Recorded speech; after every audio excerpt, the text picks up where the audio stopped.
हरि ओम तत्सत। आज हम नारायण आश्रम डीमावर जिला सीहोर मध्य प्रदेश में श्रीमद् भगवद गीता के 13वां अध्याय के प्रथम श्लोक पर संक्षिप्त में चर्चा करेंगे। श्लोक है ओम श्री परमात्मने नमः। अथ त्रयोदशोऽध्यायः।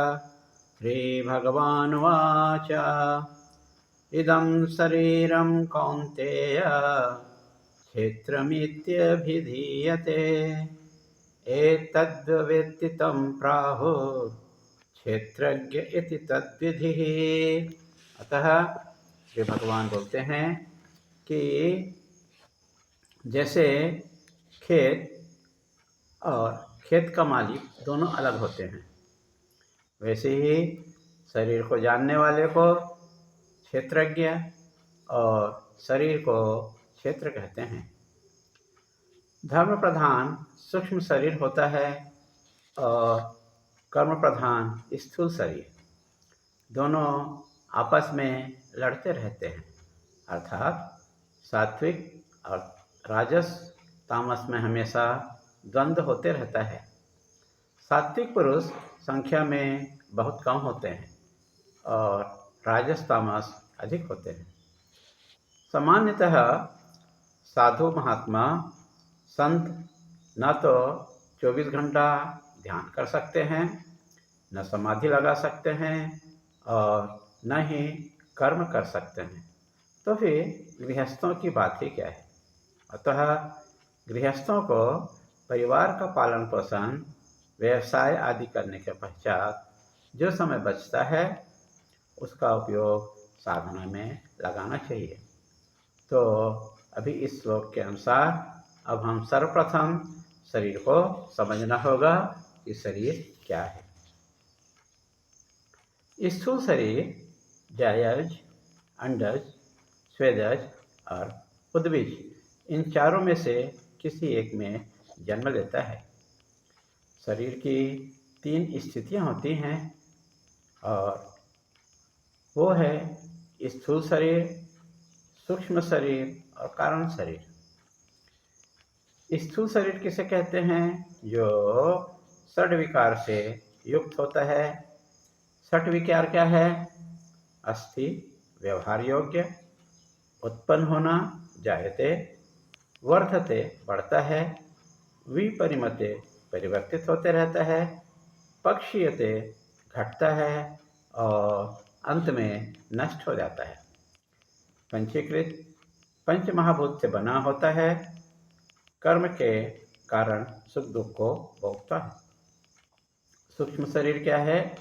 अपंचीकृत पंच महाभूतों से बना 5 ज्ञानेंद्रियां, 5 कर्मेंद्रियां और 5 प्राण, मन, बुद्धि, चित्त, अहंकार से बना सुख दुख को भोगने का साधन होता है।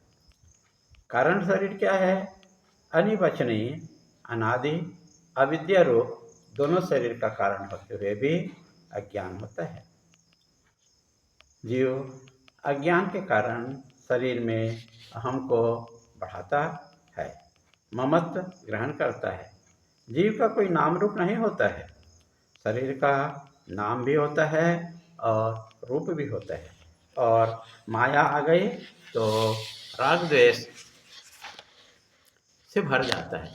जीव शरीर से तादात्म्य स्थापित कर पति पत्नी पुत्र संपत्ति के नष्ट होने से स्वयं को नष्ट होना मानता है और भ्रांति से कहता है कि मेरा मन दुखी है, मेरी आत्मा दुखी है। अब शरीर क्षेत्र को जानने के पश्चात क्षेत्रज्ञ को जानने का प्रयास करते हैं।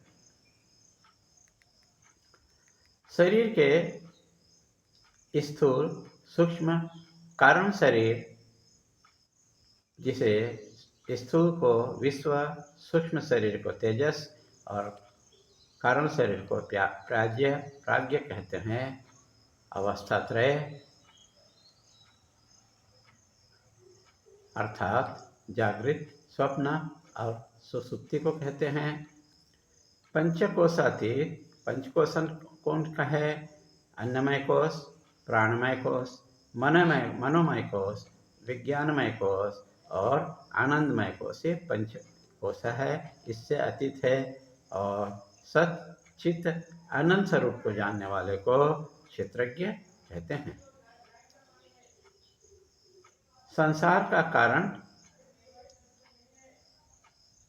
सोहम, मैं वही हूँ,